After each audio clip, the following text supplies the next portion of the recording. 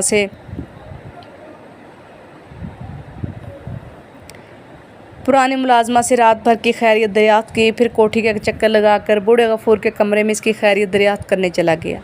غفور گزشتہ 2 روز سے کمر کی تکلیف اور بخار میں مبتلا تھا۔ اب آپ کیسے ہیں بابا؟ بس زندہ ہوں لیاقت پتر۔ غفور نے اسے شفقت بھری نظروں سے دیکھا۔ طبیعت کا کیا بتاؤں، سب سے بڑی بیماری تو انسان کا بڑھاپا ہے۔ اس عمر میں طبیعت نرم گرم تو ہوگی، معمولی بخار ہے، 1-2 روز میں لوٹ پوٹ کر ٹھیک ہو جاؤں گا۔ غفور بابا، تم جانتے ہو کہ بیگم صاحبہ نے جاتے وقت مجھے اس کوٹھی کے تمام سیاہ و سفید کا مالک بنا دیا تھا۔ جانتا ہوں پتر، اور خوش بھی ہوں۔ تم نے بر وقت دشمنوں کی چال کی خبر نہ دی ہوتی تو۔ غفور جملہ پورا کرتے کرتے رک گیا۔ نیک آدمی کو اس کی وفاداری، نیکی اور ایمانداری کا پھل بھی ضرور ملتا ہے۔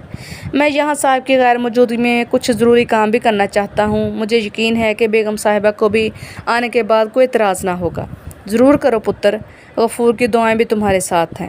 اور اگر بعد میں تم نے میری تبدیلی پسند نہ کی، کوئی اعتراض کیا تو پھر؟ تو نے یہ کیسے سوچ لیا پتر کہ میں تیری کسی بات کے خلاف آواز نکالوں گا؟ پکی بات؟ 16 آنے پکی، غفور نے کھانستے ہوئے جواب دیا تو لیاقت یکلخت سنجیدگی سے بولا۔ پھر میں تم سے ہی شروع کرتا ہوں۔ لیاقت نے بڑی اپنائیت سے حکم چلایا۔ 2 روز سے تم ٹال مٹول کر رہے ہو، لیکن آج تم نے زبان سے ہار دی ہے تو جلدی سے منہ پر ہلکا سا پانی کا چھپاکا مار کر تیار ہو جاؤ۔ اتنی دیر میں گاڑی ادھر لاتا ہوں۔ تمہیں اسی وقت میرے ساتھ ڈاکٹر کے پاس چل کر دوا لانا ہوگی۔ رہنے دے لیاقت پتر، میں نے ایک دیسی علاج۔ تم نے ابھی زبان دی تھی غفور بابا، اور ابھی کول بھی ہار رہے ہو۔ فٹافٹ تیار ہو جاؤ۔ لیاقت اپنا جملہ مکمل کرتے ہوئے گاڑی لینے چلا گیا تو غفور اسے دل سے دعائیں دیتے ہوئے چارپائی سے اٹھ کر جانے کو آمادہ ہو گیا۔ ڈاکٹر سیٹھ عثمان کا واقف کار تھا۔ اس نے غفور کا تفصیلی معائنہ کرنے کے بعد ہسپتال ہی سے ضروری دوائیں بھی مفت دلوا دیں اور 1 ہفتہ مکمل آرام کا مشورہ دیا۔ واپسی کے راستے میں لیاقت نے غفور سے کہا، سن لیا اپنے کان سے بابا، ڈاکٹر نے 1 ہفتہ تمہیں مکمل آرام کرنے کا مشورہ دیا ہے۔ وہ تو ٹھیک ہے پتر، لیکن پودوں میں بھی انسان کی طرح زندگی ہوتی ہے۔ وقت پر انہیں کھاد اور پانی نہ ملے تو وہ اس کی فکر مت کرو۔ 1-2 روز میں تمہاری ڈیوٹی کر لوں گا، پھر کسی نوجوان مالی کا بندوبست بھی ہو جائے گا۔ تم ٹھیک ہو جاؤ تو پھر دیکھ بھال کرنا تمہاری ہی ذمہ داری ہوگی۔ غفور کی دعا لے کر وہ اپنے روزمرہ کے کاموں میں مشغول ہو گیا۔ اس شام اس کی ملاقات سراج سے بھی ہو گئی۔ لیاقت نے باہر لان میں چائے پانی کا بندوبست کیا، پھر سراج کے اشارے پر اس کے قریب ہی لان پر بیٹھ گیا۔ میں تم سے ایک ضروری بات معلوم کرنا چاہتا ہوں، لیکن یہ بات صرف ہمارے درمیان ہوگی، سراج نے اپنے الفاظ پر زور دے کر کہا۔ تم اس کا ذکر کسی اور سے نہیں کرو گے؟ لیاقت حسین نے حامی بھر لی اور سنبھل کر بیٹھ گیا۔ اچھی طرح غور کر کے بتاؤ کہ کراچی آنے سے قبل تمہارا کسی سے ایسا جھگڑا یا ٹکراؤ ہوا تھا جس میں تم زخمی ہو گئے ہو؟ میں آپ کا مقصد سمجھ رہا ہوں صاحب، لیکن میرا کبھی کسی کے ساتھ ایسا کوئی جھگڑا نہیں ہوا جس میں مجھے گولی لگی ہو۔ لیاقت نے نظریں جھکا کر جواب دیا، پھر بولا، اس رات میں نے گھر جا کر تیز روشنی میں بھی وہ دو نشان بڑی حیرت سے دیکھے تھے۔ ایسا ہی لگا جیسے کوئی خطرناک زخم بھرنے کے بعد ہمیشہ کے لیے اپنا نشان چھوڑ گیا ہو۔ لیکن کیا؟ سراج نے اسے تیز نظروں سے دیکھا۔ تم کچھ کہتے کہتے خاموش کیوں ہو گئے؟ کیا کہوں صاحب؟ لیاقت حسین نے نہایت سادگی اور معصومیت سے جواب دیا۔ مجھے خود بھی حیرت ہے کہ جو نشان میں نے رات کو دیکھے تھے وہ صبح نہاتے وقت کہیں بھی نظر نہ آئے۔ میں کئی بار اپنی تسلی کر چکا ہوں۔ کیا تم کو اس کی کوئی وجہ بھی نہیں معلوم؟ سراج نے اسے ٹٹولتی نظروں سے دیکھا۔ معلوم ہوتی تو آپ سے کبھی نہ چھپاتا۔ لیاقت نے دل پر جبر کر کے جھوٹ بولا۔ وہ اس بزرگ اور بوڑھے نابینا کی کہی ہوئی بات زبان تک نہ لا سکتا تھا۔ کیا تمہیں یاد ہے میں نے تمہیں اس روز گاڑی سے باہر نہ نکلنے کی تاکید کی تھی؟ یاد ہے صاحب؟ پھر تم اچانک گاڑی سے نکل کر باہر کیوں گئے؟ سراج نے قدرے افسرانہ انداز اختیار کیا۔ میں تو گاڑی سے نہیں اترا تھا، لیاقت نے اس بار بڑے یقین سے کہا۔ بھلا آپ کا حکم کس طرح ٹال سکتا تھا؟ یہ تو یاد ہوگا کہ تم میرے دوبارہ کہنے پر گاڑی میں جا کر بیٹھے تھے۔ میں جھوٹ نہیں بولوں گا صاحب، لیاقت نے عجیب انداز میں ذہن پر زور ڈالتے ہوئے جواب دیا۔ ہاں مجھے یاد ہے صاحب، لیکن گاڑی سے اترنا مجھے یاد نہیں۔ گاڑی سے اترنے کے بعد تم نے کیا کیا تھا؟ سراج کی نظریں لیاقت حسین کے چہرے پر مرکوز تھیں۔ کیا کیا تھا صاحب؟ مجھے کچھ یاد نہیں۔ لیاقت نے گھبرا کر ہاتھ جوڑ لیے۔